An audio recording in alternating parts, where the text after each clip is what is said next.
IT employees, generation of revenue from IT is like, ಅದು huge. So we have to protect the interest. ಏನಾಗಿದೆ ಇವಾಗ, you've been promising false things, ಇಷ್ಟು job create ಮಾಡ್ತೀವಿ, ಇಷ್ಟು demand. So major demand supply gap ಇದೆ.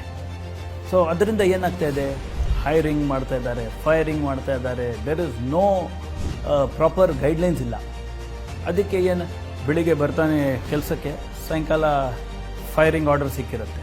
ಇದು ಸಿಕ್ಕಾಪಟ್ಟೆ inhuman attitude.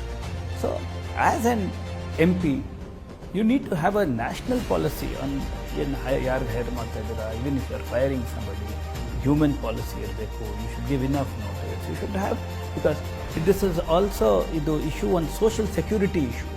It just can't be like left to, ಅದಕ್ಕೆ you have to have discussions with the promoters, owners, HR, stakeholders, because finally ಇದೆಲ್ಲ it has to be governed by a national policy. ಇದೇ roll. MP ಆದರೆ ನೀವು ಈ ಥರ ಚರ್ಚೆ ಪಾರ್ಲಿಮೆಂಟ್ನಲ್ಲಿ ಮಾಡಬೇಕು. ನೀವು ಚರ್ಚೆನೇ ಮಾಡೋಕ್ಕೆ ಬಾಯಿ ಬೀಳೋಕ್ಕೆ ಹೆದರ್ತೀರಂದರೆ ಏನು ಡಿಸ್ಕಸ್ ಮಾಡ್ತೀರಾ ಪಾರ್ಲಿಮೆಂಟ್ನಲ್ಲಿ?